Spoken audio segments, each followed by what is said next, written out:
Another common bundle is actually called a multi-pack, where you're selling multiple units in one multi-pack on Amazon or whatever marketplace.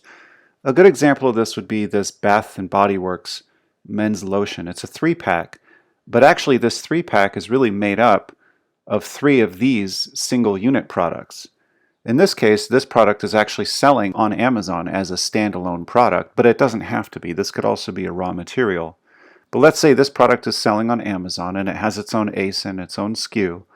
But if we bundle 3 of them together, it makes up this new ASIN, this new SKU. You would build it out the exact same way as a bundle, where you come down here in your supplier pricing area and you would choose the one product that you're bundling together into a multi-pack and choose the number of units that that multi-pack consists of. And again, you want to make sure that the lead time for each individual product that makes up a bundle, or in this case a multi-pack, either ends at your prep center or warehouse, or it goes through the prep center or warehouse where the product will actually be bundled. So in this case, we're ordering this raw material from our supplier and they come in single units.